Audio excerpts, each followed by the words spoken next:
Now back in session. The Honorable Judge J. Cedric Simpson presiding. You may proceed.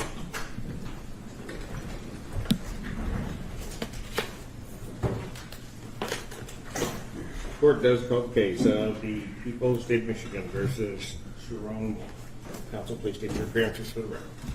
Good afternoon, Your Honor. Katie Wismer, speaker of the people. Good afternoon, Your Honor. Ellen Michaels, on behalf of Sherrone Moore, who is present in court. Please state your name for the record. Sherrone Moore. Thank you. All right. You may proceed. And I guess the first order of business, Counsel, this is your motion for a Frank's hearing, and I'll let you go ahead with that. There was, however, a motion that you had filed in the latter part of last week requesting permission for the court to accept a reply brief. Did the people have a response to that? I will just say this. The information, the legal information contained in there, I already had done the research, so I knew it. Agreed and same, and the court can take it for whatever the court thinks its import is. I plan to respond to it briefly, formally, if that's acceptable. That's acceptable. Thank you. All right, very good. All right, thank you. Thank you so much.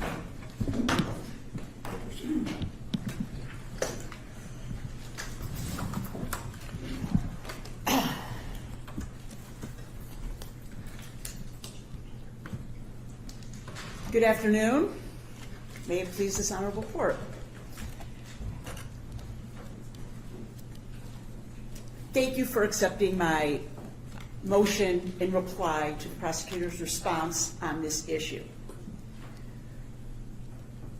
The importance of the reply that I filed is that it states clearly and unequivocally that the relationship between the parties in a stalking allegation matters. It's not stalking if the communication has a legitimate purpose. As stated in my reply, and as what Your Honor knows, is that under recently published appellate court case in the state of Michigan, it is clear that the relationship between the parties matters. In that case, there was a stalking charge and there was a trial. At trial, the evidence presented that the alleged victim was a probation agent and that the alleged defendant was a probationer. The probationer contacted his probation agent many, many, many times, to the point where the probationer said, "Please stop contacting me." The probation agent felt harassed. She had her stalking charges filed.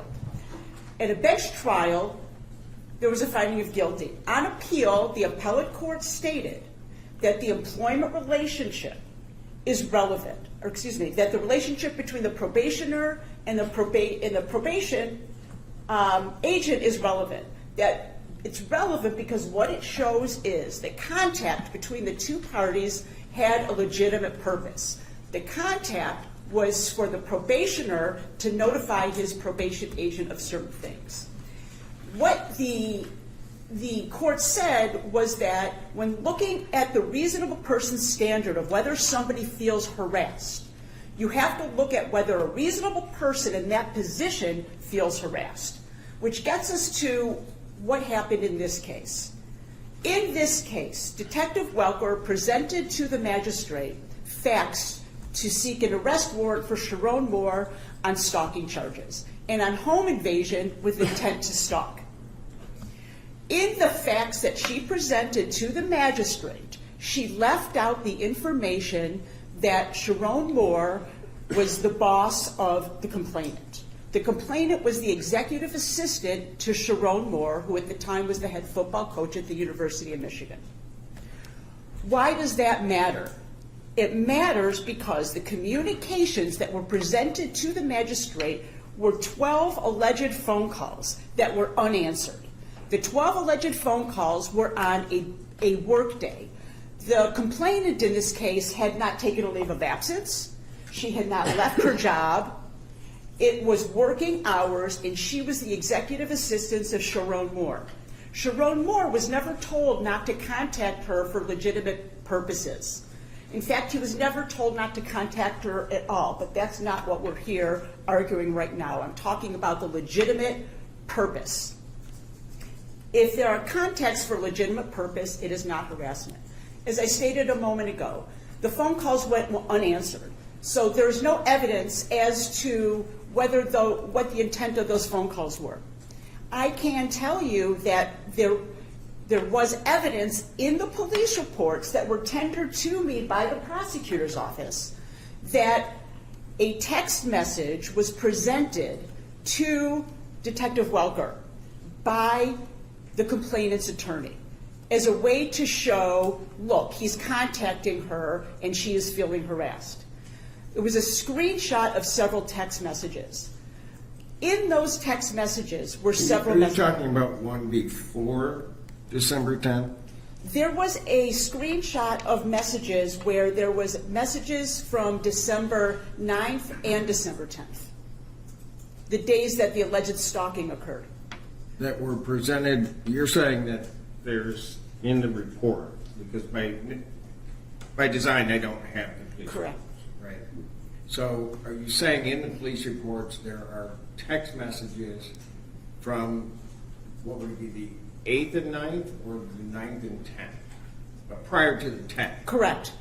Yes. The police report is where I obtained that screenshot that I presented in my motion. That's how I know Detective Welker had that information, because it was tendered to me in the police report from the prosecutor's office. How many text messages were in that report? In that screenshot? Well, you're saying that in the police report there were a number of text messages. There was a screenshot of a conversation. And in that screenshot of the conversation that is on page 5 of my original motion, there are, it starts, can you have Dave write a statement? Okay. What is the latest you can get me out? I called him. And then that would have been on Monday, December 8th. Tuesday, December 9th, is one text message that says, please answer. And then on the day of the incident, it says, can you call me when you get a chance? So what was laid out in your brief, those were text messages from various days? Correct. Okay. Go ahead. Yes. That screenshot was presented to the complainant by Detective Welker. Detective Welker asked her about those messages. And in the conversation, which is documented in the police report, Detective Welker was told by the complainant that the first message and the second message and the third message were work-related. The complainant confirmed that they were work-related. The one where it says, please answer and call when you get a chance,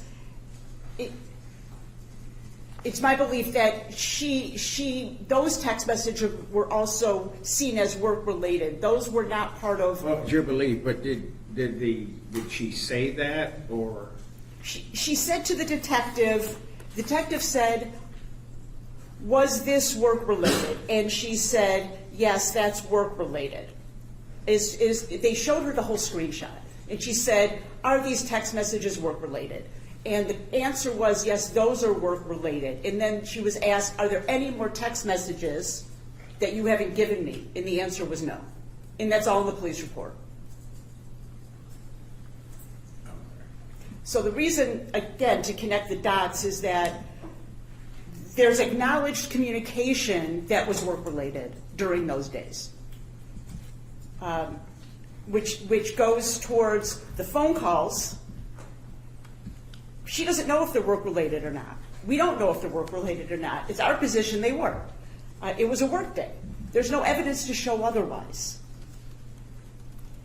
Because the complainant was able to distinguish between communications that were work-related. She identified the text as work-related. Okay. Let me ask this, because again, I don't have it before.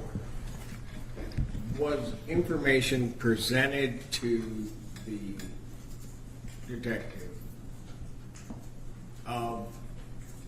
that these phone calls were actually made? No. There were no phone records at that time.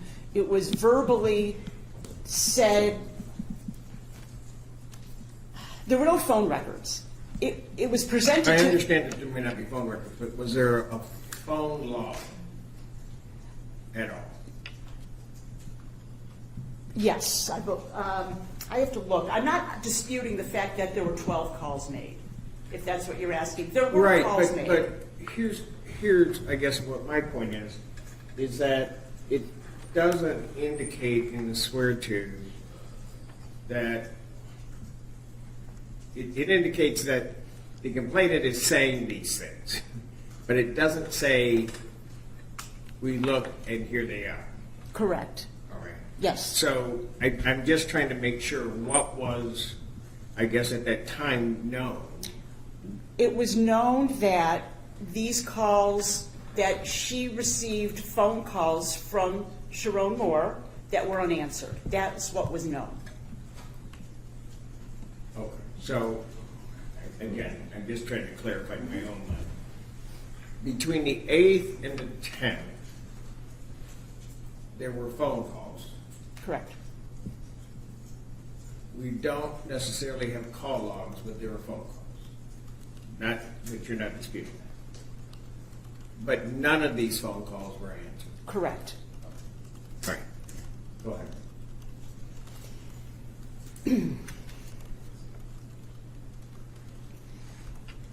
At the time of the swear-to, Detective Welker knew that there was an employee-employment relationship, and that wasn't presented to the magistrate.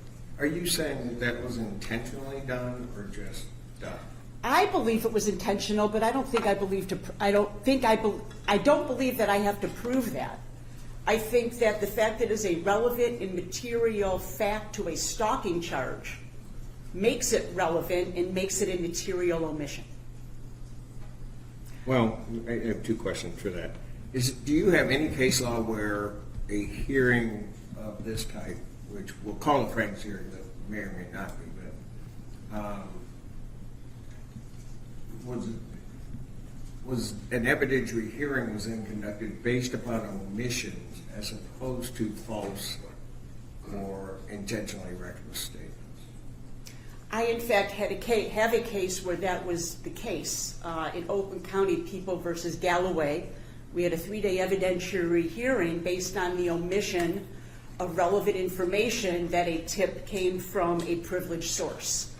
And Judge McMillan at the Oakland County Circuit Court granted my motion for a Frank's hearing, ultimately suppressed evidence that was appealed to the Michigan Appellate Court, and that was upheld. There's quite a bit of case law where omissions are considered Frank's violations. Okay, go ahead. Well, just one other question before you go on. In paragraph 10 of your original motion, you stated that there were, I guess, fraudulent statements that were made. And I'm trying to figure out what those may have been. Okay. Did you want a copy? I have. I had a copy.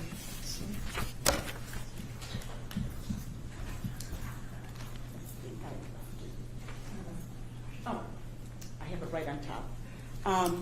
I'm sorry, in paragraph 10. Paragraph 10, you state that Detective Yes. Walker knowingly and intentionally or with reckless disregard presented false testimony. Yes. And I guess when I read these swear to, I was trying to figure out, and looking at your brief, what are you claiming that's false that she presented?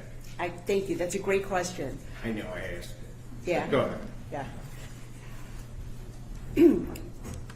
The information that Detective Welker presented at the swear to a large portion of it came from information she received from Heidi Sharp, the civil attorney who was representing the complainant in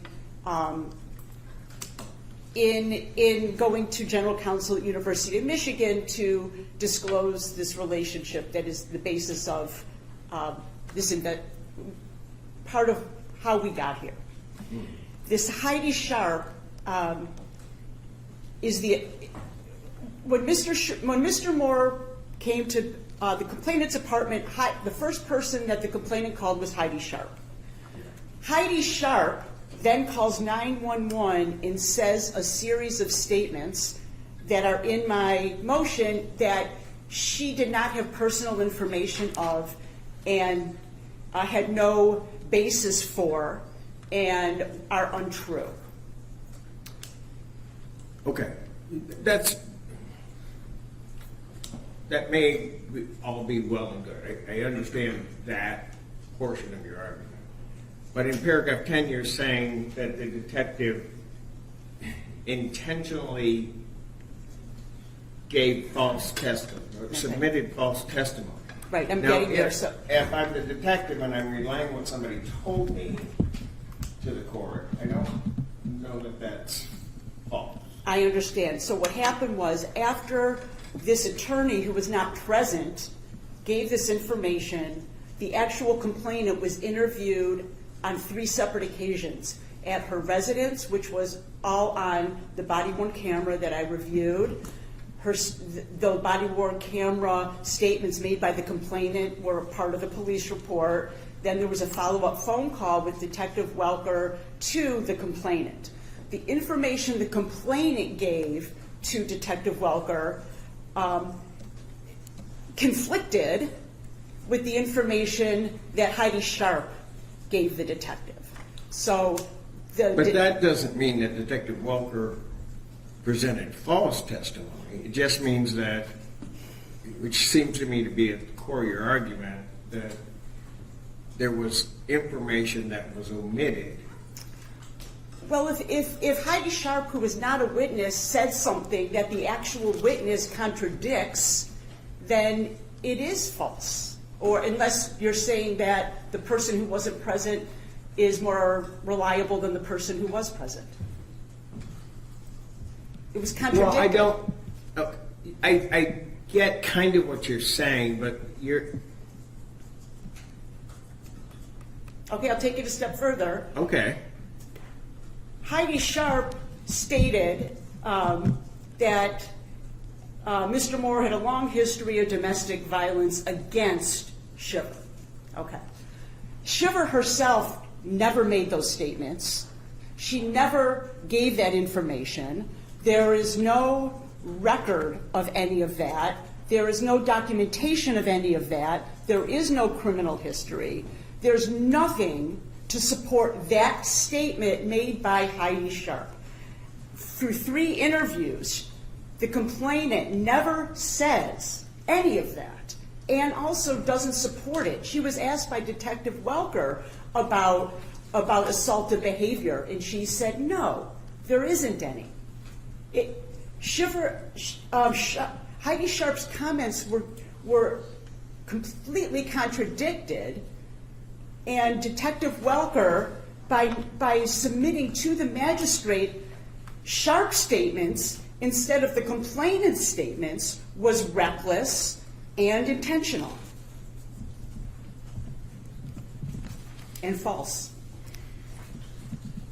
And the purpose of a Franks hearing is... I don't know. See, I'm still having an issue with the false part. I get your argument regarding what may have been reckless or an omission, and either reckless inclusion or reckless omission. It doesn't. I get that part. I don't know that. Could it be what you're really trying to point out to the court is that by placing that information in, the context of the relationship was placed in a false light, as opposed to what she said being false? Because what she says, what Detective Welker says is, yes, this is what Ms. Sharp said, right? But that's what we have to stir. That is a way to look at it, but I do believe it goes a step further, that a detective is an officer of the court. It is their job to investigate. It is their job to present truthful information to a magistrate, to show the picture in order to get, for the magistrate to make a determination. The magistrate needs information to make a determination of probable cause of whether to issue an arrest warrant. That's a big deal. That's like due process at its core. And in this case, where the detective talked to Heidi Sharp and the complainant numerous times, had a picture of the whole situation, had an ability to ask the complainant if it was true or not, had an ability to ferret out what was really going on here, and then present it to the magistrate in a fair and honest way to paint an entire picture. That's her duty under the law. And in this case, the picture that she painted was inaccurate, not supported by the facts of the person who was present, not to mention the omission of the employment relationship. Mr. Nichols, and I mean, we can move on from here. I mean, we might be saying the same thing in a different way. But it really isn't that it's false. It's that she may have portrayed an inaccurate context to everything that's going on by omitting certain things. I don't know that that makes what she said about what Heidi Sharp said false. It's just you haven't given me everything to give context to what she's saying, whether to ignore it or not. Right. I guess maybe the better language would be reckless disregard, which is also part of the analysis. I So I think reckless understand. disregard is more accurate. Okay. I asked the question because saying that somebody submitted false, deliberately false information may be a little bit different from somebody that is sort of reckless in what they present. But go ahead. Thank you. So to get back to what we're asking for, we're simply asking for the opportunity to create a record, to put witnesses on, to create an evidentiary record, to show what they knew and when they knew it, and how it was versus what was presented. We believe that we presented enough of an offer of proof as to what was given to me in the police reports. That's the information I want to go on the record. I am not presenting anything that the prosecution doesn't already know. But I believe that in the interest of justice, a record should be made to establish the information that was given to the magistrate with reckless disregard for the truth and the omission of the employee-employer relationship, as well as the omission of the acknowledgement by the complainant that she recognized that communications between her and Sherrone Moore were for business and knew the difference, and acknowledged that during these days in question, there was communications that were legitimate. And if the communications were legitimate, it is not harassment. And if it's not harassment, it's not stalking. May I have one moment? I'm sorry. Good. There's just one other question on the last one that you brought up. The relationship itself, one can have different relationships. I mean, so a phone call may be for business purposes or might not, right? Correct. Or there could be a communication that has a mixed purpose. Correct? I mean, Correct. because there are different relationships going on. Correct.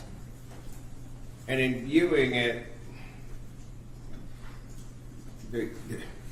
as to whether or not a stalking and the harassment occurs,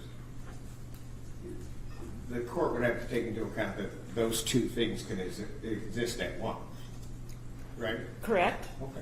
So in doing that, when there's things that we don't know, we often look at circumstantial evidence. So what's the circumstantial evidence here? The circumstantial evidence here is that it was a work day, it was work hours, the employee-employer relationship was intact. There were text messages that were work-related in those time frames that these calls allegedly occurred. And it was, in terms of the dates involved, that was the week that Michigan had found out who their bowl opponent was, and there was all hands on You deck. know what bowl it was? Yeah, it was the Citrus Bowl in Texas. You had to turn it low. No, I don't Citrus. need to know. I was just asking you. I knew who the opponent was. I couldn't Okay. remember Citrus. It was a All right. Citrus It Bowl was a against Citrus Texas. Bowl against Texas. That yeah. Sunday night they received their opponent. Right. It was all hands on deck. So I believe those facts are relevant. If this were August and it was a break from the program, yeah, there could be a question. But the circumstantial facts of the timing of these calls, and remember, or not remember, but I will state that at the time these calls were made, Mr. Moore had not been told not to call her, and had no idea that she had even gone and talked to General Counsel. He didn't know any of that. He was operating in his job. But wasn't there a call from, or her indication not to call? Or, She- well, the statement's a little bit different. The statement is, she said that she didn't want to talk about it anymore, or she didn't want to talk to him anymore, something like that. Not don't call me, not I'm never going to talk to you again. It was more vague and did not address the employee-employer relationship either. It didn't say, I don't want to talk to you and I'm giving notice. I don't want to talk to you and I'm asking for a transfer. I'm taking 3 days off of work, don't contact me. That would all be context to show that they were personal calls. None of that occurred.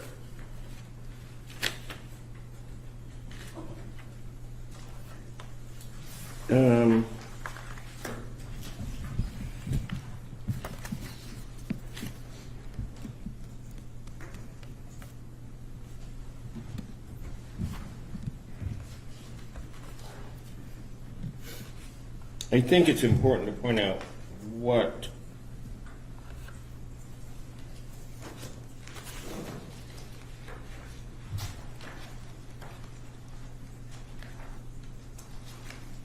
according to the swear-to, at 6 a.m. on December 8th, she told him that she had nothing more to say to him. Correct. Right. Which is different from, I'm taking a leave of absence, don't call me, I'm taking days off. Nothing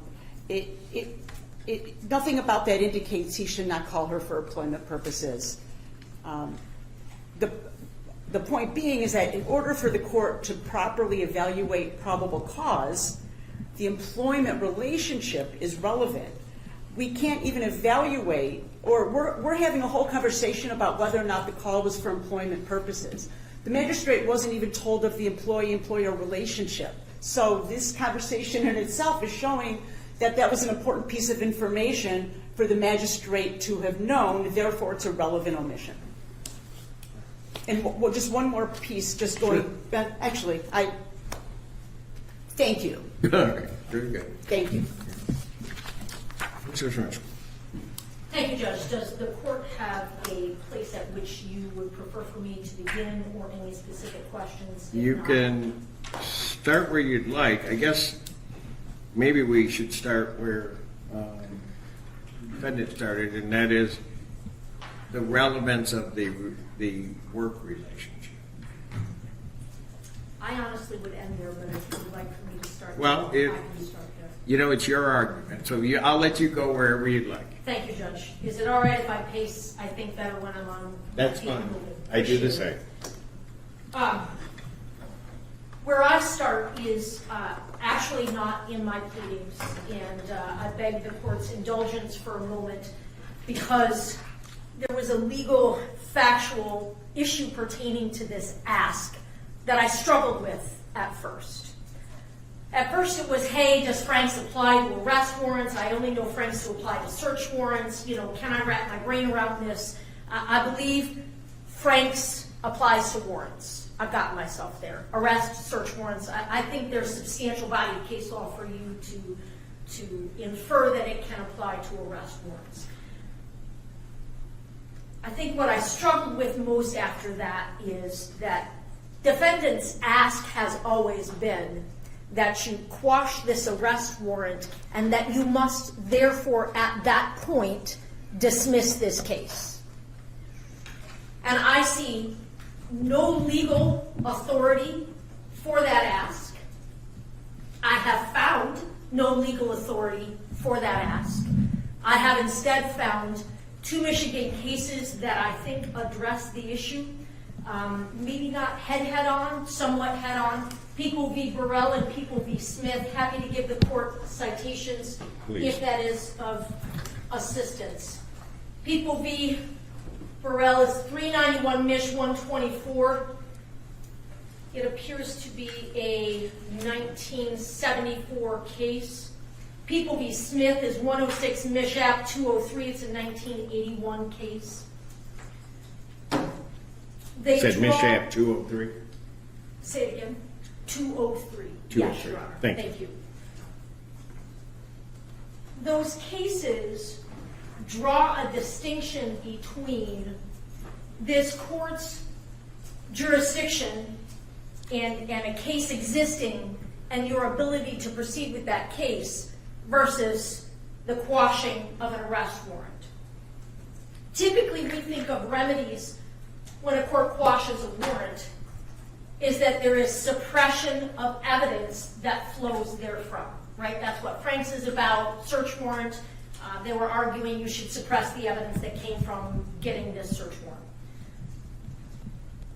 What I feel they should be asking, what I can find legal authority for, is if there had been any evidence that flowed from the issuance of this arrest warrant, that they could and should be asking for you to suppress that.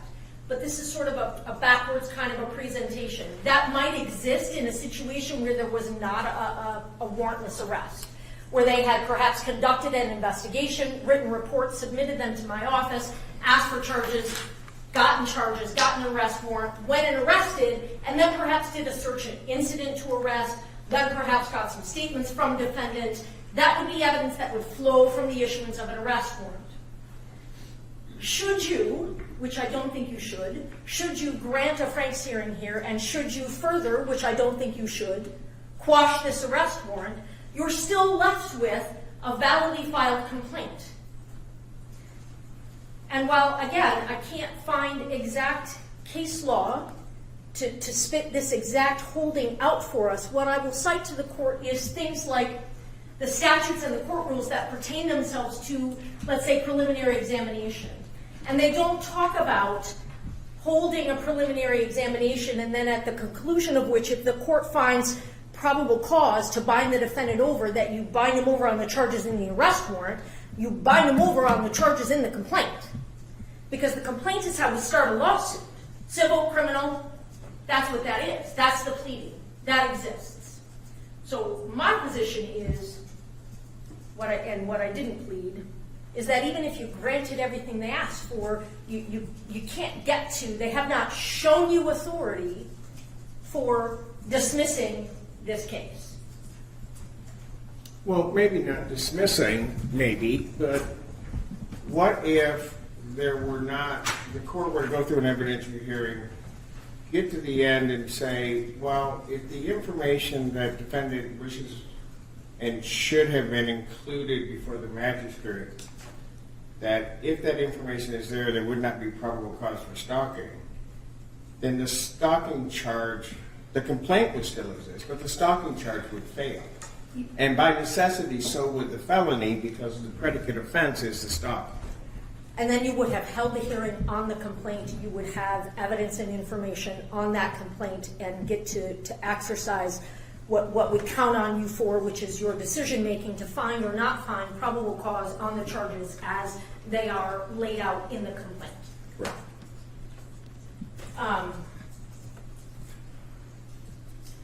Judge, as to whether or not defendant is entitled to a Franks hearing, of course, my pleading and my position is that he is not.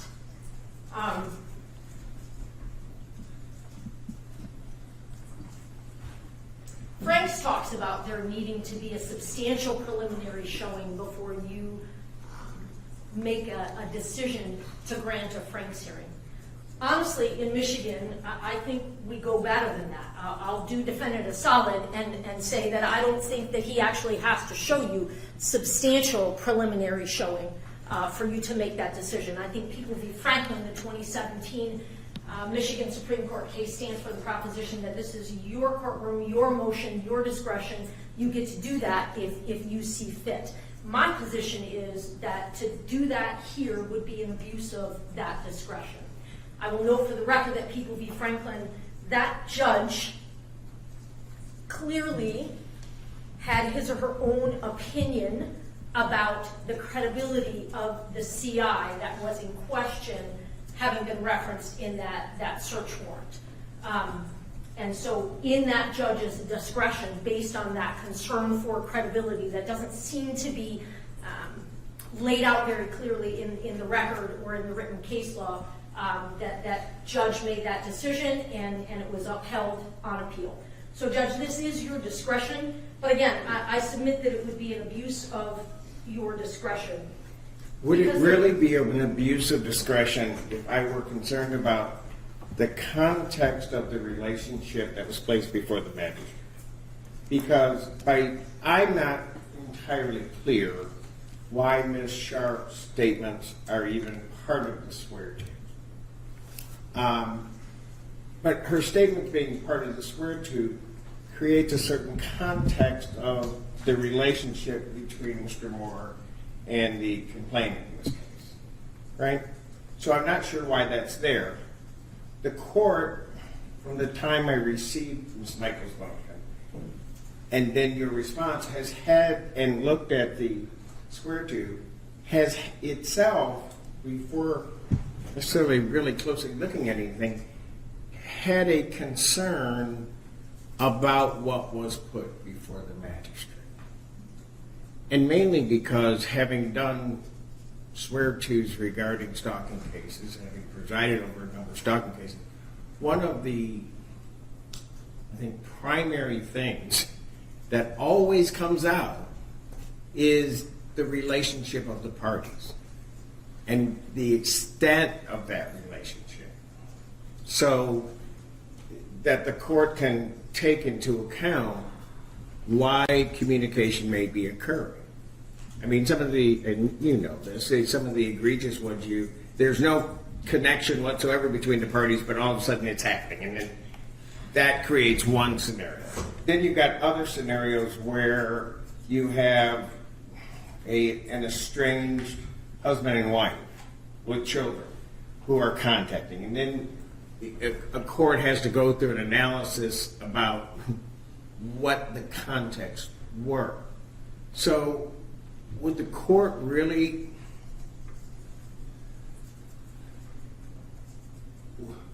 would I be in error to have concerns in reading the swear to that none of that was placed on the record regarding the employment relationship, let alone, might I say, and I'm not even at this point clear as to what the duties are of an executive assistant to a head coach? I'm equally devoid of that knowledge and information. But wouldn't that information, right, but wouldn't that information be important for the court to know?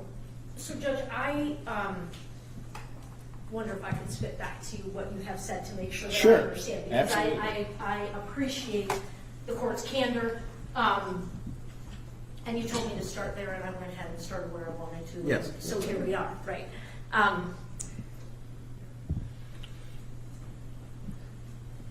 There is no question that most relationships have a context. And the court is correct. There is some stalking that exists in the world that is stranger to stranger, and it is what it is.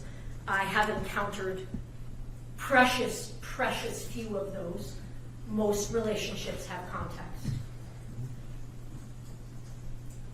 I think the court was very much in tune with the reality of this situation when the court earlier was questioning defense counsel and had some commentary along the lines of, but can't both things be true? Meaning, can't there be stalking and an employer-employee relationship? And the answer to that is, but of course there can be. Simply because there might be some amount of communication between two people that is to be expected or a part of a job. But if it is used and abused to threaten and harass and perpetuate more and additional contact, conversation, varieties of contact, it should not negate stalking. What I will say is that I take issue with defendant's characterization of, I think you call it Eichler, E-I-C-H-L-E-R, the September 2025 case that they have cited to you about stalking. I think really what it stands for, my read of it, is it's a commentary, it's a ruling and a holding on the status of the victim in that case. In that they said, because we all know stalking is a subjective and an objective standard to it, right? It has to have made a specific victim feel terrorized, threatened, harassed, molested, that list of statutory factors. The actual victim and a reasonable person also must have felt that way. And so what this case comments on and holds is that it's a reasonable person similarly situated to the specific victim in this case. In other words, would a reasonable probation officer have experienced this kind of communication to be threatening, harassing, molesting, so on and so forth? And the court went on to comment even further about sort of what it means to be a probation officer.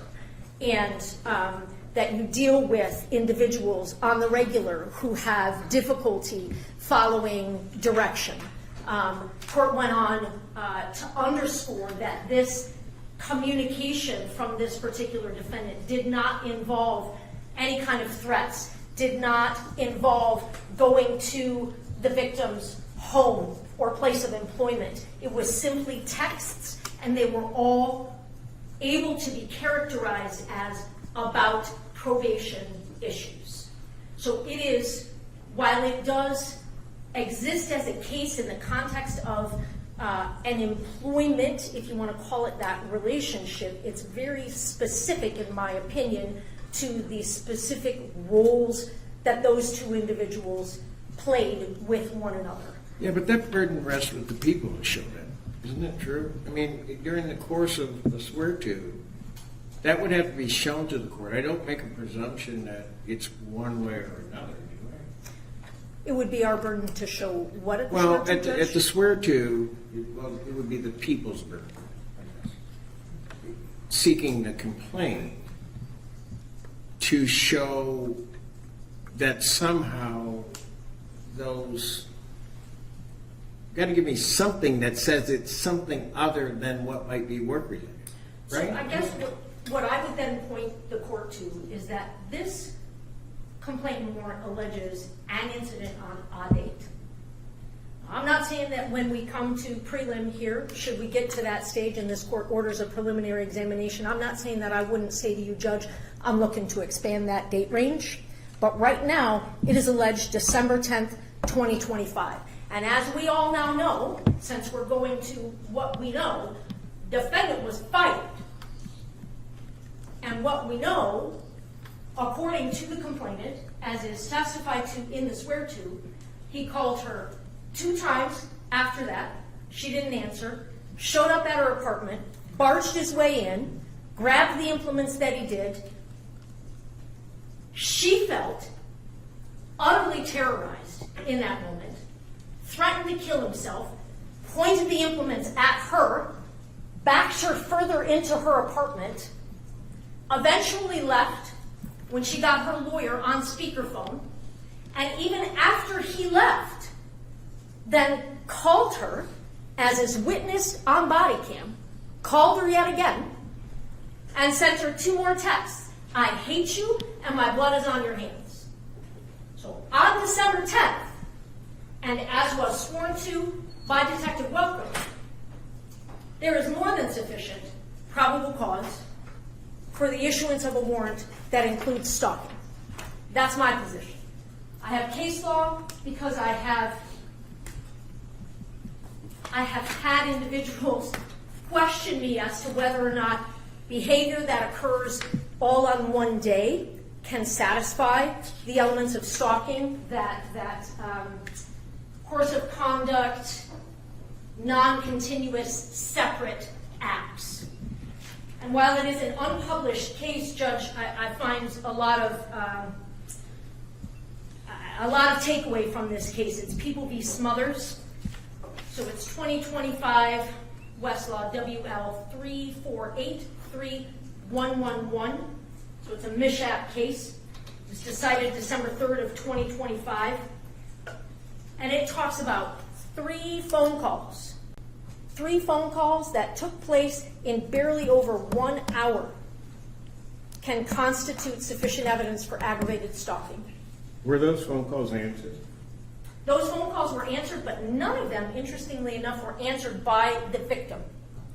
They were phone calls that were made to 911 and either a city manager or a city attorney and the prosecutor's office. And they made threats against a specific deputy and specifically threats to kill. That deputy did not answer those phone calls. They were not made directly to that deputy, but they were communicated to that deputy. And that all was found to be sufficient evidence to sustain a conviction for aggravated stalking. So, Judge, I think on the record of the swear to, as it stands right now, when there was no longer any employment relationship because he'd been fired, there were multiple non-continuous, separate contacts that constitute stalking. I mean, I have another case that has barely even 2 contacts that was sufficient for an aggravated stalking conviction, but I'll give it to the court if the court But I guess, were the point of those that the information by the caller was communicated to the alleged complainant? That certainly had to have happened for that to complete that loop. Yes. Okay. But that's not what happened in this case. No, you're absolutely right. There were the 2 on, if we're limiting our focus to December 10th, there were 2 unanswered phone calls by the defendant to the victim before he then came over and barged into her apartment and did the acts that he did and then left her apartment and then called her again and then texted her 2 times.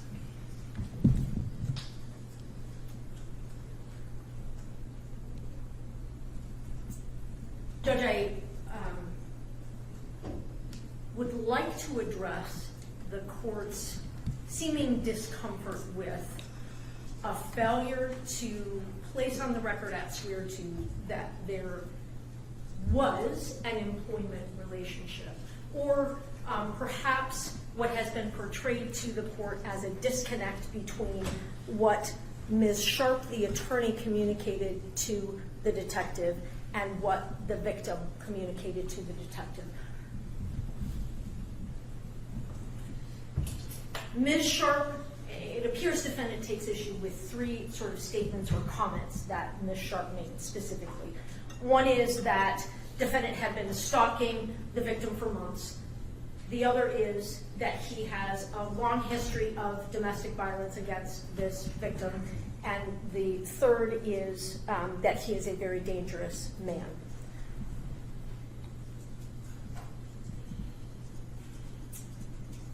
What I will first say, because counsel calls all of those false lies, and cites to the fact that there is no criminal history, there are no other police reports, things along those lines. Also cites to a follow-up conversation with Ms. Sharp wherein she says none of the acts that I'm talking about would likely rise to the level of physical abuse in your criminal world. But Judge, I'm sure you would agree with me that there are many different definitions of domestic violence, and also simply because something has not been reported to the police or there is no criminal conviction for it, doesn't mean it doesn't exist and hasn't happened. Specifically as it pertains to a definition of domestic violence, I always think of MCL 768.27b, so that other act statute, like when we go to trial on a crime that involves an act of domestic violence and we are allowed to introduce other acts of domestic violence. Is Ms. Shiver claiming that? Ms. Shiver did not, on the day that she was spoken to, December 10th, get into the history of her relationship with the defendant. One person did, and one person did not. Since then, there has been a lengthy additional interview and additional information, but we're not here about that. At that time, that was not something, for whatever reason or number of reasons, she was ready, willing, and able to talk about. She talked about December 10th and the fact that they had had an intimate relationship for a period of time leading up to that.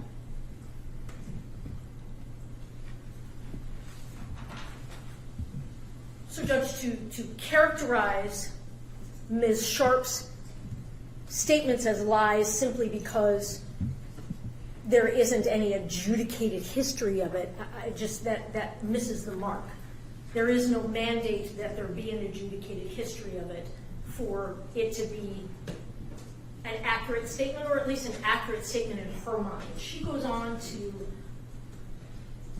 talk about, a specific example she gives of what she means by that is that he has a history of threatening self-harm as a way to exert control over the victim, and that he has a propensity to use knives when he does that. So, Judge, we all know domestic violence includes a lot of things, and that emotional harm, again, I point the court to 768.27b in terms of definition of domestic violence, and certainly it can be causing harm or attempting to cause harm, but it can be placing a family or a household member in fear of physical or mental harm. It can be engaging in activity towards a family or household member that would cause a reasonable individual to feel, and then it lists off all of the stalking variables: terrorized, threatened, harassed, intimidated. Those are all under the umbrella, just in that one subsection of law, of what it means, what domestic violence can mean. There isn't any showing that what Ms. Sharp said was false or a lie or inaccurate. Well, but I think something might be, and this might just come from the court's knowledge of how long the college football season is. She stated to the officer, or to dispatch, I think, somewhere, that he had been harassing her for months. Yes. Now, if I just take months, as meaning 2, could be more, and I take it from December 10th, that means that he was harassing her as the executive assistant through the majority of the Big Ten season. I'm not sure, and that's part of the court cut. I don't know how that works, how that would even happen.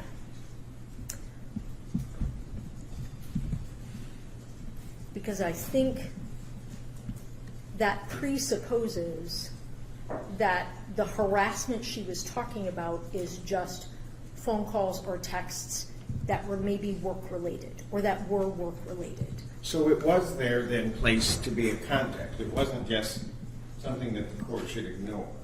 The employment, No, that Ms. Sharp's comment. I mean, somehow that creates, or it should have created, I guess, a context to the relationship that's going to form the basis of this document, in essence, right? what Ms. Sharp is saying about it going on for months, that somehow will play into what happens here in this On case. December 10th? No, on December 10th. I mean, Yes.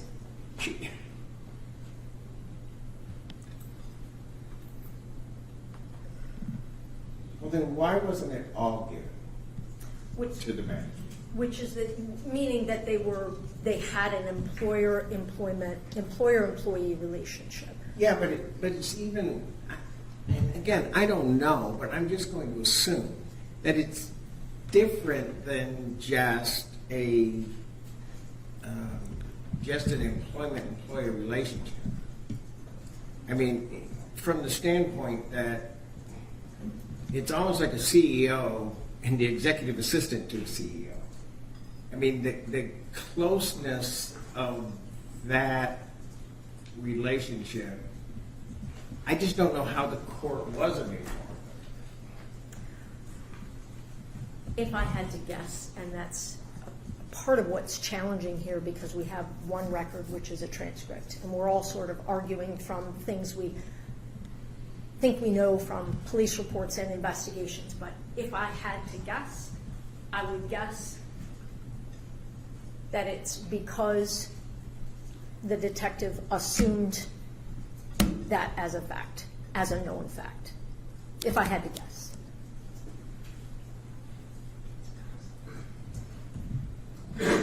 I mean, that's about as honest as I can be. No, I understand what you're saying. Yeah, I mean, it's one of those that seems like a judicial notice sort of a thing. By that time on that day, that's my best guess. Well, it may have been a judicial note. I don't know if it would be. All due respect to head coaches around the world, I didn't know they had executives. But whatever. I mean, I didn't know, but certainly the court, through the record, was not informed of that, That would be nor informed what that means. I mean, even as I sit here right now, and I don't know that anybody necessarily can explain to me what it is, I don't know what that relationship is. Like I said, I'm taking it from the standpoint that it's like a CEO and the executive assistant to a CEO. And that is typically a very close relationship. There's a lot of communication that happens. And as I was thinking about this case, the only thing that I could sort of in my head equate it to is myself and my judicial court. And that the communication that flows there is different than I have with any other employee in this court. It just is. By nature of the position. If I'm correct in that, I may or may not be, I think it's something that the court would have had to have been informed of. Because at some point, even for a probable cause standard, the court's being asked, as I said before, to say that, and maybe the court would have had more questions as to what the nature of this harassment was for these months, to create a context of this, because like I said, I can look at it one way and say, okay, 6-7 games into the Big Ten season, and I can do that by just looking on my phone if I go 2 months back, and I can say, well, how does, if I'm right about the relationship, the employment relationship, I don't know how that happens. And then I might, if I know that, ask questions about that, right? To put a proper context on these communications.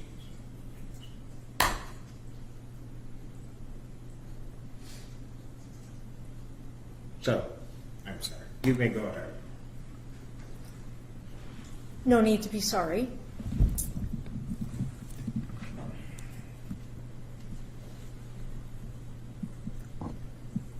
My position is that the detective testified to information that was given to her.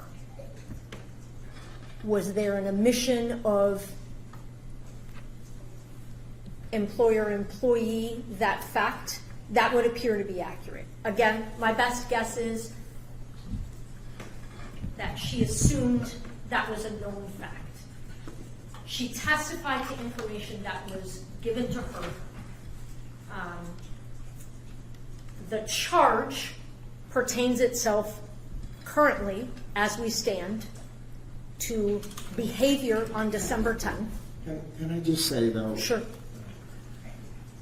I get what you're saying, but I'm looking at page 6 Of the swear-to, Judge? of the swear-to, Yep.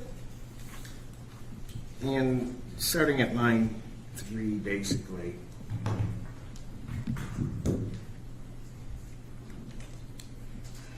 She stated that after telling him this, that being that there was no more to say to him, that he continued to call her approximately 12 times and sent her text messages over the next 2 days leading up to the date of the incident. Now, I just stopped there.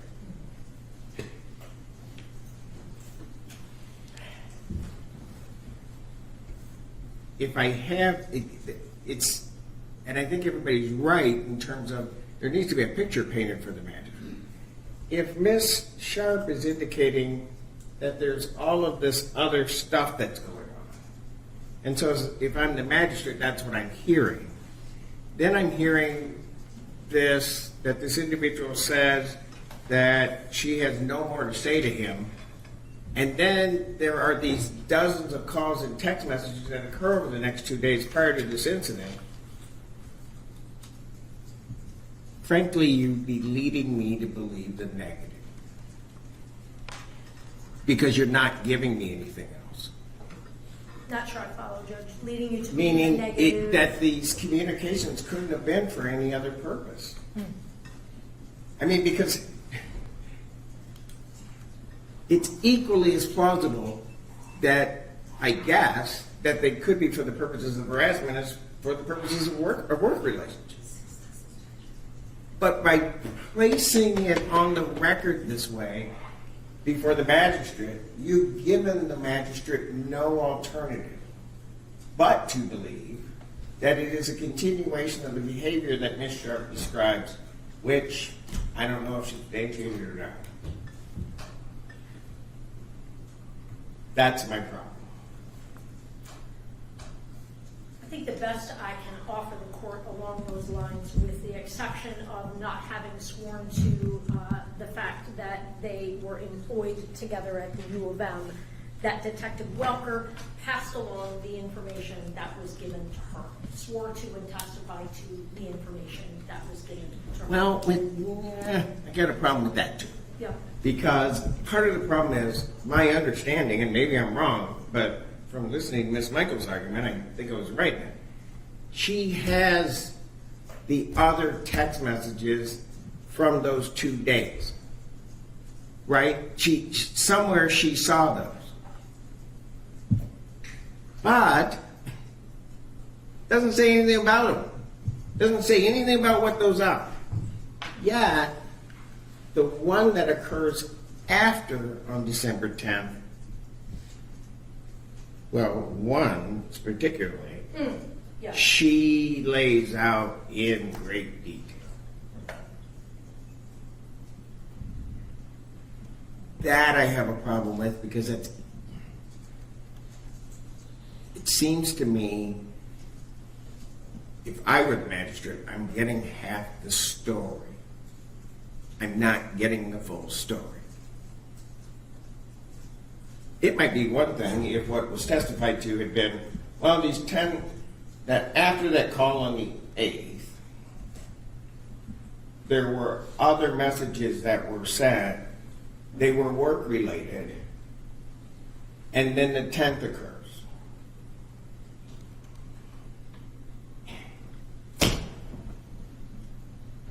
I just made that up on the fly. It doesn't seem that hard, but that's not what was said. And I'll be honest with you, I find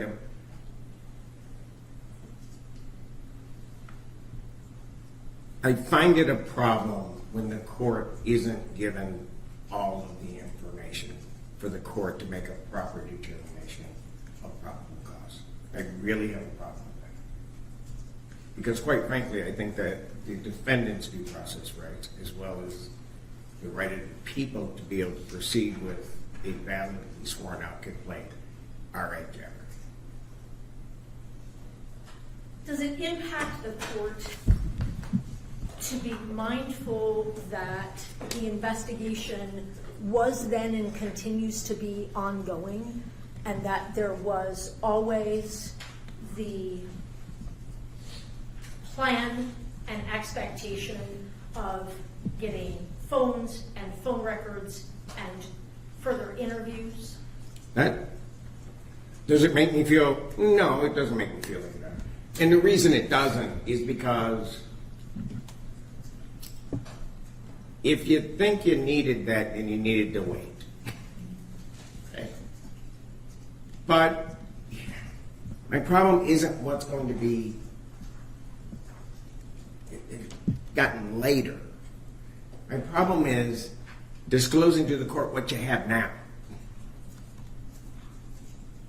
So that I realize whenever these complaints are sworn out, and quite frankly, whenever the court may be dealing with a moving case or a case that there's always this continuing investigation. Sure. So things can change. But, so the parties come in, and what do the parties do? They give the court what they have at the moment they got it. All of that could change at some later date. So, if you're asking, does that make me feel better? No, it doesn't. As always, I appreciate the court's candor. I am happy to answer further questions, but my position remains that even if you excise out the statements that defendant takes issue with, calls false, calls inaccurate, what you're left with still is more than enough for probable cause, Judge. If you take the recitation. But Ms. Marsh, I don't mean to interrupt you, but Yep. it's not only taking out certain things. I would then have to add certain things. You're worried about the omission. Yeah, I'm very worried about the omission. I'm worried about the omission because those things at the very beginning that Ms. Sharp says create that context to the whole thing. I mean, the whole thing is sort of painted by that. And I think, quite honestly, that's why Detective Walker led with that at the swear-to. She's painting this picture, and it's all, I tried to look at it as objectively as I could, looking at the swear-to. It's all one-sided when you look at the other part. I think courts are entitled to more than that. You give us everything, let us make the call. That's what we do. But I don't think, well, what worries me, I won't say it indefinitely, what worries me is the magistrate did not get that opportunity. That's what worries me. And if the magistrate didn't get that opportunity, that means what the people got may not have been a validly sworn out complaint. complaint in terms of probable cause properly being addressed, and that the defendant's due process rights may have been violated. That's my problem, or my concern. And I don't know how, which is why I asked Ms. Michaels about specific cases regarding omissions, because it's really easy if there is information that's in, and when you look at how most of the courts address it, if something comes in and it's false or it's reckless disregard for the truth, and then the court gets to the end and the court just has to ignore that and then say, oh, is there still enough for probable cause? Quite frankly, that can be a very easy analysis. I don't know the well, I'll figure it out, but the analysis where something's missing. And I don't disagree with that. I appreciated the court's questioning along those lines. I also am unfamiliar with case law that addresses that concept. My gut reaction has been all along to say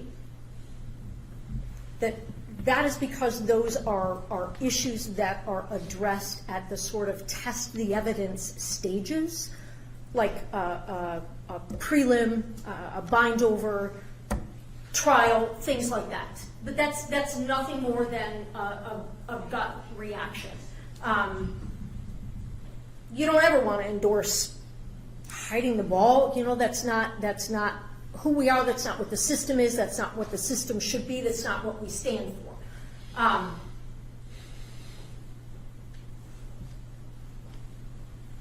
Clearly the court is taken with, and again, I appreciate your candor, taken with an omission to put an employer-employee relationship on the record at the swear-to.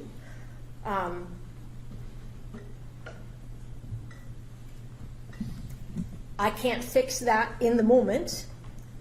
I continue to believe the remedy is a preliminary exam. The court obviously may disagree, and if we hold a Franks hearing on that, then we hold a Franks hearing on that. I continue to be of the position that once that relationship is over, there is more than sufficient behavior that was sworn to that satisfies probable cause for the stalking, which then satisfies an element of the home invasion third. I believe that's for sure what Frank stands for, Williams, Franklin, all of that progeny of case law, whereby if the courts are willing to still say there's more than enough probable cause here, even if I excise out legit untruthful statements, which don't seem to in any way have been shown here, not from my perspective. And if there still remains probable cause, then the warrant is valid and there is no need for a Franks hearing. Then it stands to reason to me that if the worst that we can say exists on that record is a void of a fact pertaining to their employer-employee relationship, that if there still remains adequate probable cause on that record, that arrest warrant should still stand and there shouldn't be a reason for a Franks hearing. And I think that's probably all I have to say on that, Judge. If the court has any further questions, please. I do not. Thank you, Judge. Thank you. I appreciate it. Yes, Response. thank you.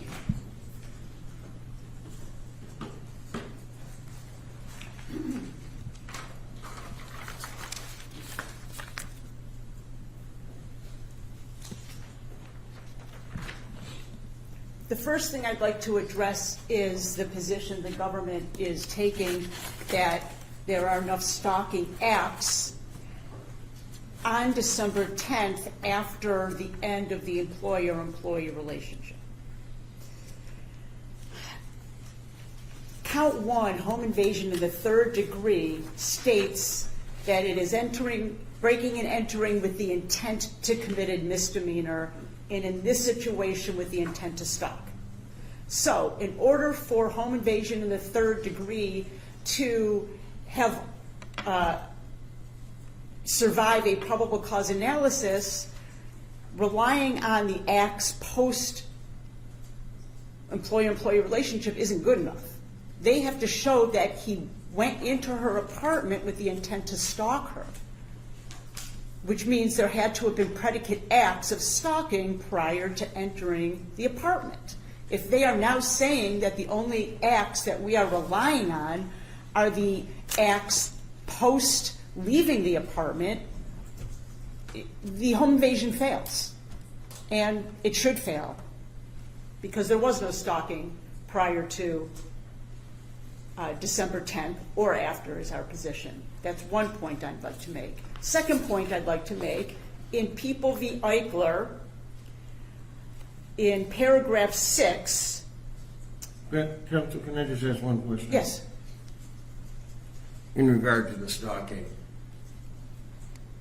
you may very well be right. I don't think it's the time for the court to make the decision as to prior to.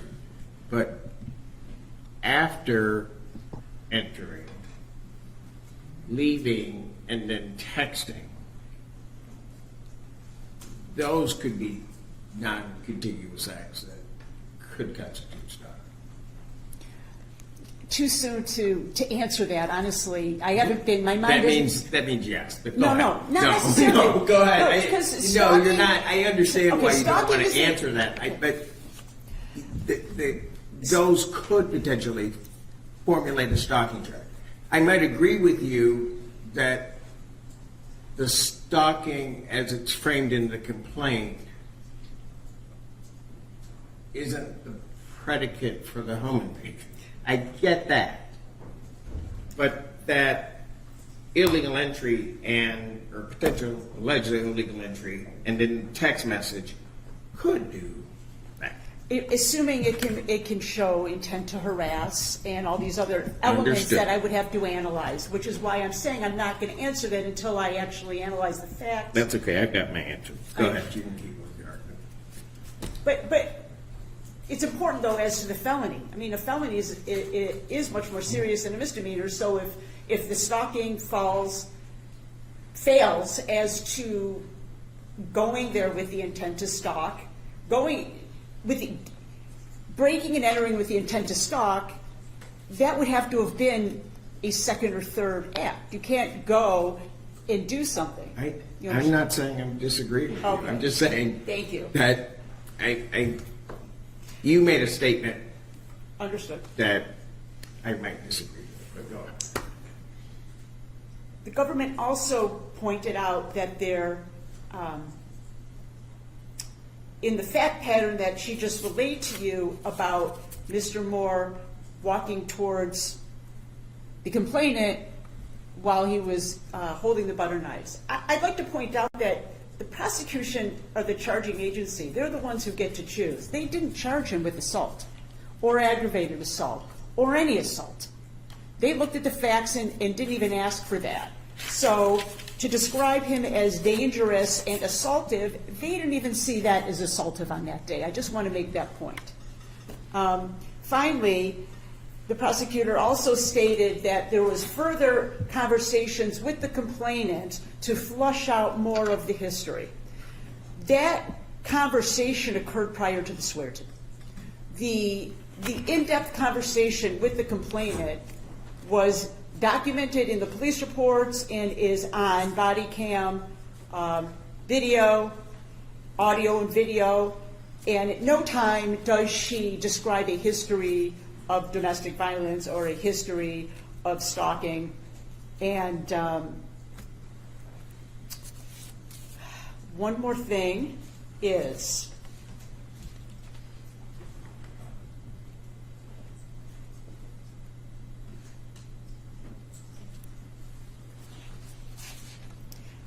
as I was getting to Eichler, paragraph 6 the government tried to say that Eichler can only be applied to cases where it's a probation agent probationer relationship, that it's limited on its facts and should be seen as limited in its holding. Eichler actually states that the language from Eichler is this, that Under Spalding, which is a case that they're citing, a reasonable individual is a reasonable person similarly situated to the victim, which necessarily means that we must consider Meyer's chosen occupation, training, and job-related responsibilities as part of our consideration of the circumstances or situation. It doesn't say we must consider one is a probation agent and one is a probationer. It specifically generalizes to the relationship between the parties, the employer-employee, occupation responsibilities. I just want to make sure Your Honor recognizes that Eichler is broader than what they are trying to make it be. Finally, with regards to the omission of the information of the employee-employer relationship, putting something on the record matters. That's why we have a record, that's why we rely on a record, that's why we make a record. If the employee-employee relationship isn't on the record, we cannot assume that she had any knowledge of it. Finally, if there was notice at all that, well, he's the head coach at Michigan, who knows that the complainant was his executive assistant? I put out there that is certainly not anything that someone would take for judicial notice. I suspect that nobody knew that relationship until this incident happened. And if I may just confer with co-counsel briefly.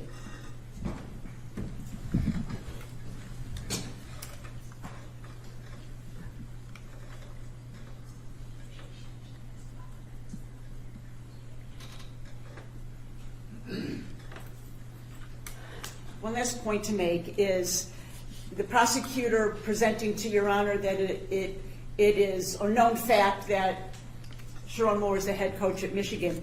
That known fact would be from the media, from the news, from various other places, and it's improper for a judge to rely on that kind of information at a swear to. Let me just ask one other question. Let's say, hypothetically, go through the entire thing. We have the evidentiary hearing. What do you believe the proper remedy is? I think the proper remedy is it's a couple-step process. I think first, after the hearing and the evidence is presented, and Your Honor makes a determination of what was not true or recklessly presented because it's unsupported, and that is taken out, and then the omission is put back in, I believe it would be on Your Honor to then evaluate based on controlling Michigan law to determine if there's enough probable cause to support this not only the warrant, but the swear to. Not only the swear to for the warrant, but the complaint itself. The complaint has to be accepted by the court. The prosecution doesn't just, there is a process for Your Honor to review a complaint and accept it. So I believe a dismissal of the complaint would be appropriate remedy. I think a secondary remedy would be to suppress any and all evidence obtained after the arrest. I guess maybe I'll put it more directly. Let's say you were to win on everything. Yes. There would be nothing that would prevent the people from seeking reauthorization. That is correct, and it is my belief, based on my review of the materials, my investigation of this incident, that they wouldn't have probable cause to make these charges. I don't believe they have probable cause to make these charges.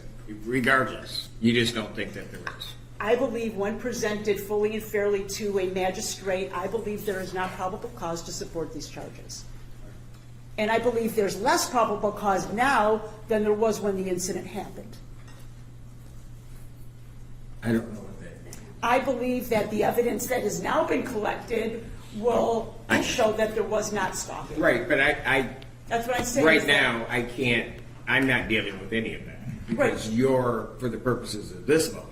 Right, you're asking me, I believe the question was, let's say I win and everything's dismissed, they can go and just refile. That was the question, correct? Yeah, I mean, there would be nothing other than the fact that there might not be enough evidence to do so to prevent them from doing it, right? It's my belief there won't be enough evidence to do so. Thank you. Thank you. All right. Thank you, counsel, both of you, for your argument and the manner in which you answered the court's question. The court does appreciate it. I'm going to take a break. I will come back with my decision. Why don't we look at it this way? Just give it time to come back. It may not take me that long to formulate everything, but come back on the record about 4:15. All right. We'll make sure that they know and get them down to where they need to be. Court statement was successful. All right.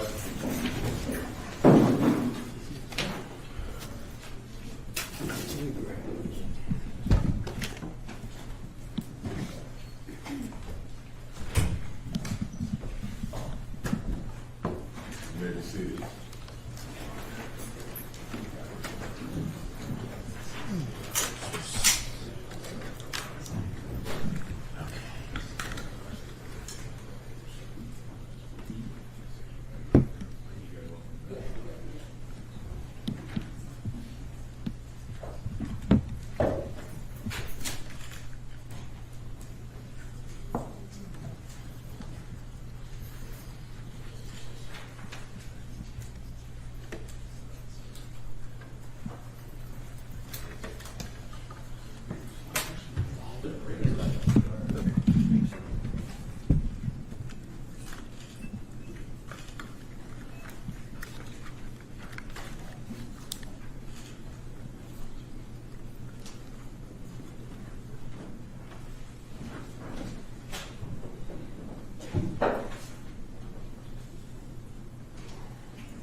14A District Court for County of Washtenaw, State of Michigan is now back in session. The Honorable Judge J. Cedric Simpson presiding.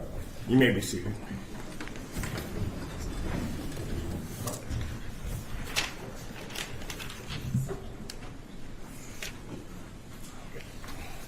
Thank you.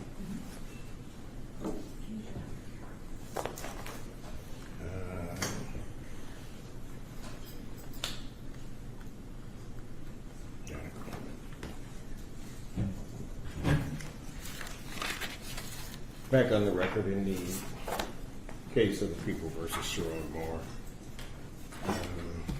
Counsel is present as well as the defendant.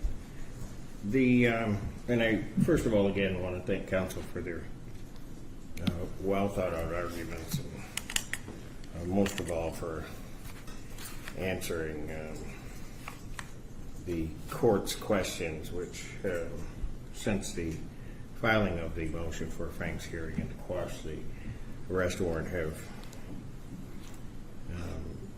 been part of this court's this extended thought process. The important thing to the request for an evidentiary hearing pursuant to Frank's is first thing to realize is that in Frank's, and the Michigan Supreme Court has made it very clear, Frank's, the requirement of an evidentiary hearing and the like based upon Frank's is the floor and not the ceiling.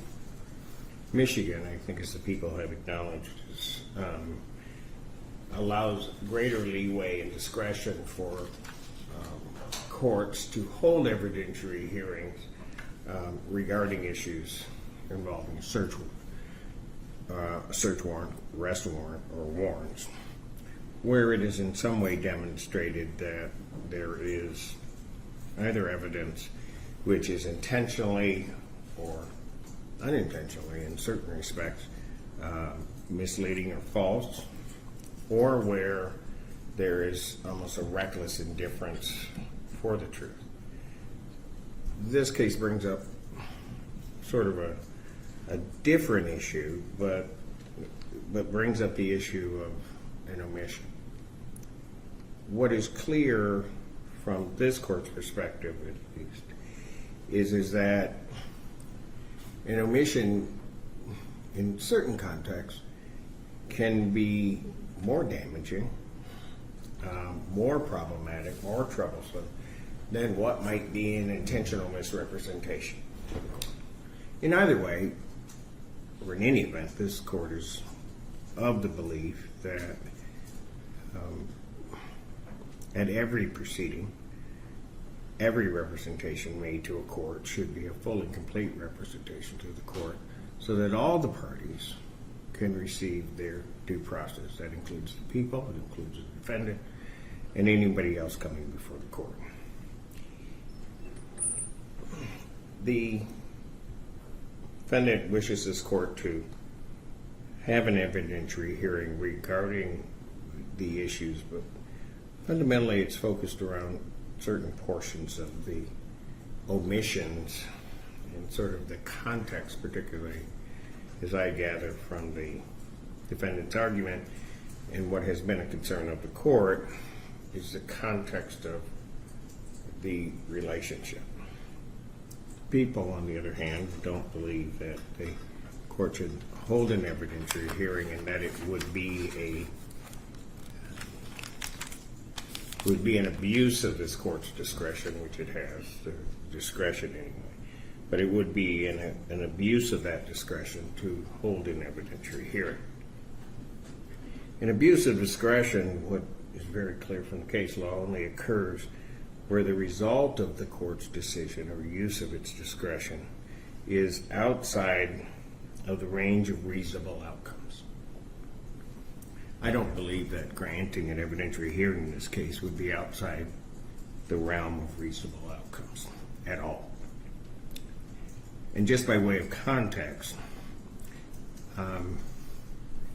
in looking at the swear to by Officer Walker, what's clear, and also from the court's questioning, I think the parties realize where the court was going and should have. The initial part of that swear to is not set out by the representations of the alleged complainant in this case. It's all set out by her attorney, Ms. Sharp. Virtually every statement is a rendition of what Ms. Sharp said to the police. It isn't until a little bit later into that swear to that you get into particular statements that are made by the complainant in this case. When one looks at the Agla case, one of the things that realize and where the defense is heading is that the context, and I read it as broadly as the defense does, that context to stalking charge, context of that relationship is critical to an assessment of that relationship and whether or not there's this harassing behavior or stalking going on. As I said, I can only imagine, but this court doesn't know, what an executive assistant to a football coach does. I don't know if phone calls or messages might be exchanged all times of the night. I don't know any of that. I can only presume that if they are the executive to effectively a CEO, the range of their responsibilities, duties, communications is vast. But again, I don't necessarily know that, but it's something certainly that the court should have been informed of during the swear to. It's gone without any rebuttal that the phone calls that were alleged or alleged to have occurred during work hours, occurred during those times at which I guess most might think communications would occur.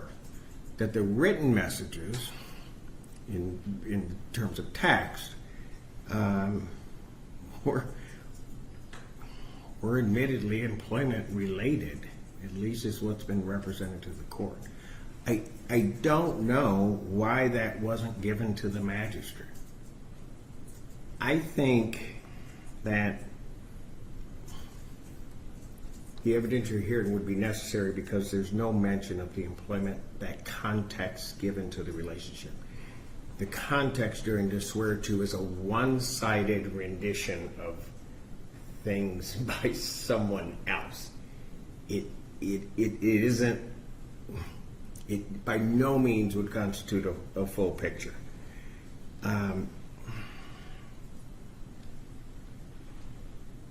More important, and it may go to the defendant's argument, although they didn't place it this way, I asked what might be particularly false in their statement.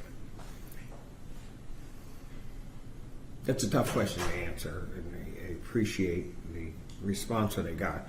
But really, I think that the falsity really comes in the way that it was sworn out. It at worst is false and an outright lie, excuse my language in that regard, or at best it is misleading. And particularly when it talks about the 10 to 12 phone calls and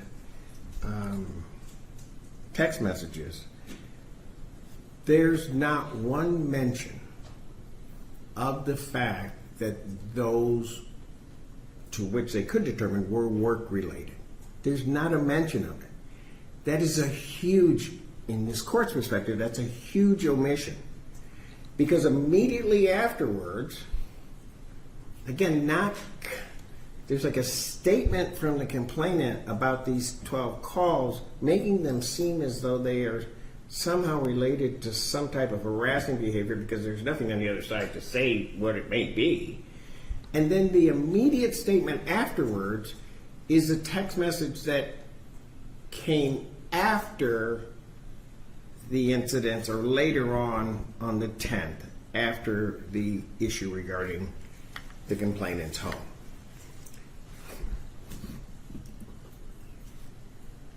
Frankly, I think that was intentional.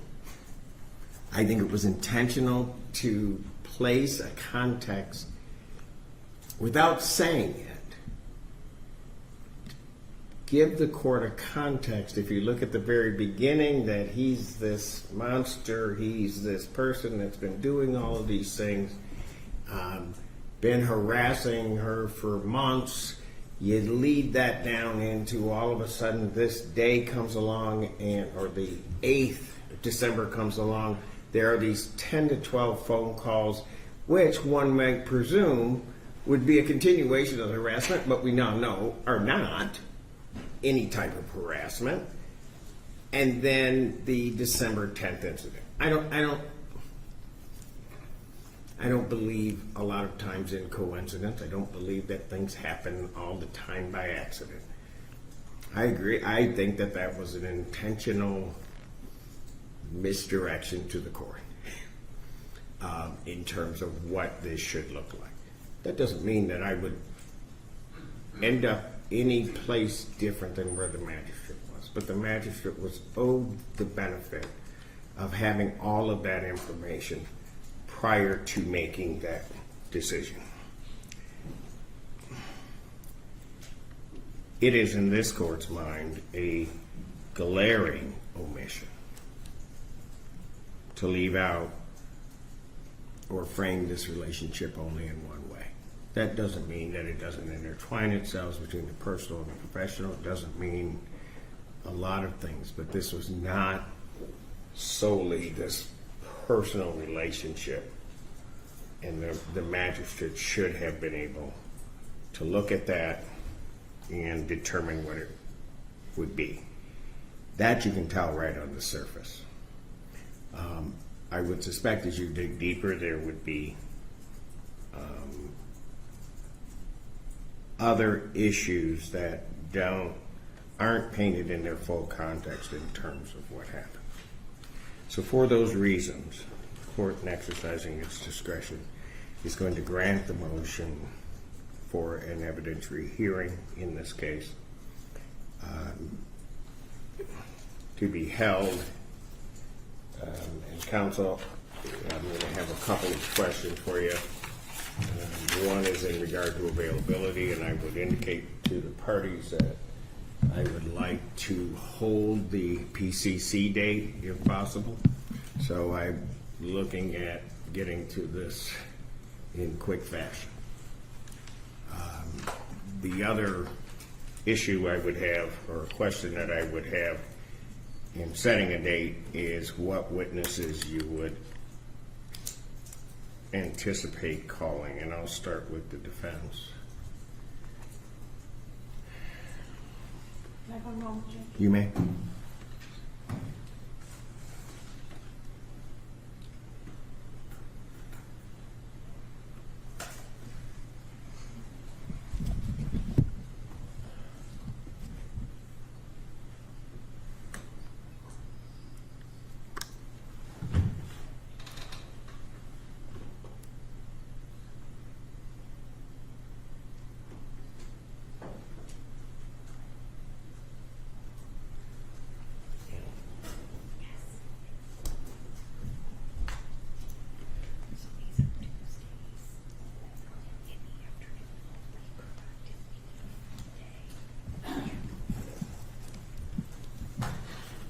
So the question was, what witnesses will I be calling? So it would be the government's burden of going forward to show that this was done properly. So I guess maybe I can respond after they tell me who they would be calling. I don't know that I would be calling anybody once they put their case on.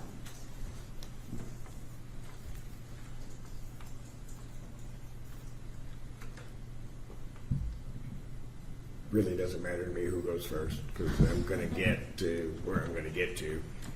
Do you have what witnesses you would anticipate calling? Understanding, and both parties just need to understand, I think I made it clear as to where my reservations and concerns are. And you folks are gonna know those witnesses that would be able to clear it up the best for the court.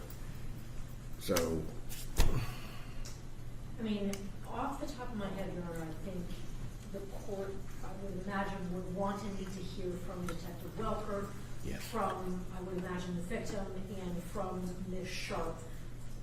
Whether I should present to the court anybody other than those three is something I would, I guess, ask for a little bit of time to think about. Those seem the obvious ones, Your Honor. understood. And if the court, I mean, I get it's my burden and my presentation, but I am mindful of the court's thought process, continue to be appreciative of the court's candor. If there are witnesses that the court would like to hear from, I would consider it my obligation to bring those to Your Honor. Well, let me ask this: were there officers that were part of the interrogation process or the questioning of the victim in this case There were a couple, yes. that were so? And the only reason I say those is because Detective Walker presumably would have received that information from them, or at least that's a possibility. Some of it, yes. Okay. Yes. So I think the officers that may have interviewed the victim in the case. There's at Would- least two more that I can think of that off the top of Okay. my head. I have one moment. Sure.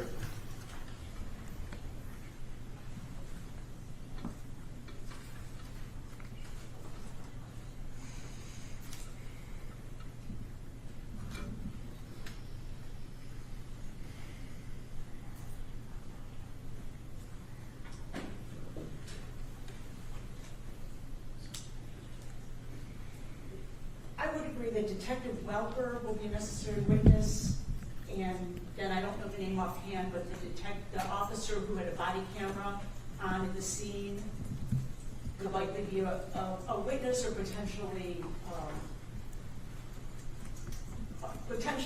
for purposes of impeachment if necessary. But that officer, and maybe that's who I'm kind of referring to, Yeah. because that officer was one that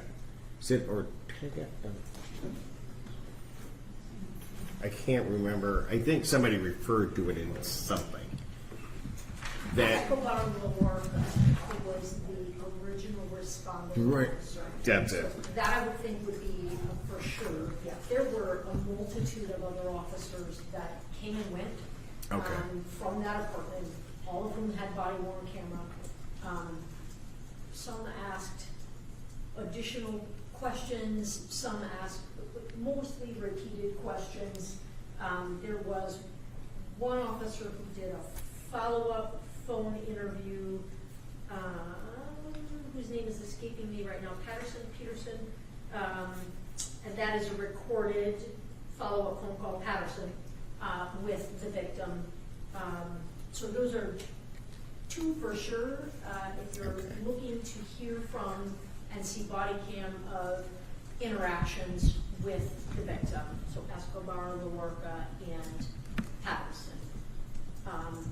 If counsel or court would like all of those who responded, who had body worn camera, there's duplicated effort there, but I don't know. Well, the court would have to see body worn camera. As long as there's an admission as to its foundation, I don't know that we're necessarily going to need the officer there per se. I mean, Yes, we can talk about that. That's probably, we could probably stipulate to the foundation of those body worn cameras. There was the initial officer who talked to the complainant, and then later on, maybe a half hour later, there was a follow-up interview on site. I'm not sure if it was the same officer or not, but we'll make sure we figure out which body cams are relevant. got it. Okay. Anybody else you can think of? That's all I can think of. All right.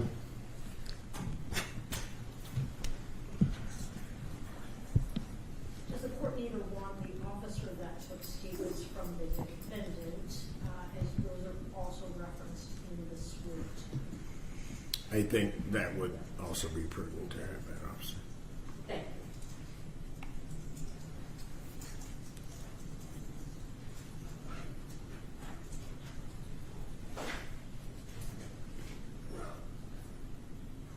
Suggestion, council and I can communicate about hope for anticipated expected witnesses.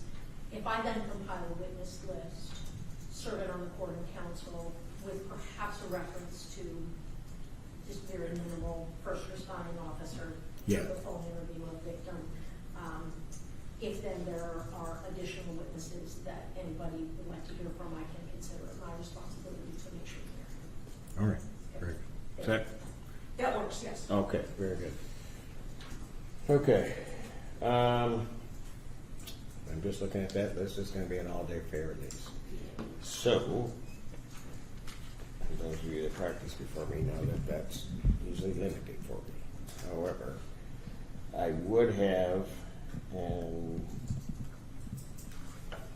can cancel dockets. I would have March 2nd and March 9th available, and if I cancel that, I have this also right. This says if I cancel. So I would have March 2nd, March 6th, or March 9th.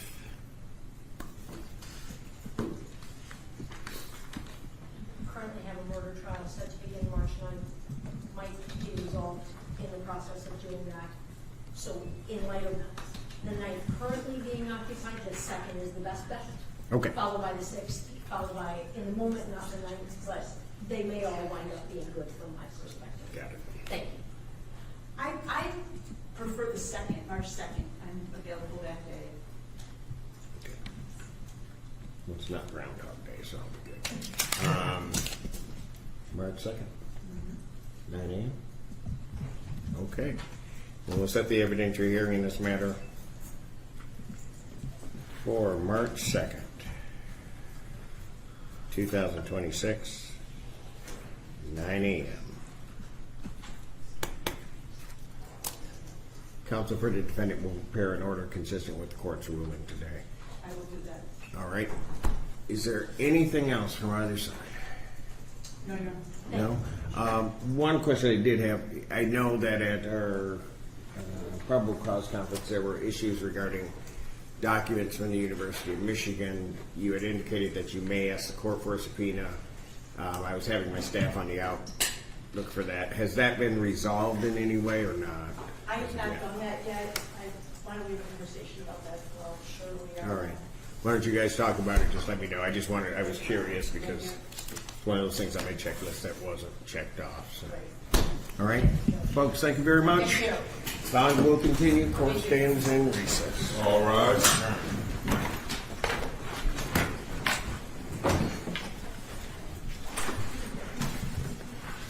Court is adjourned.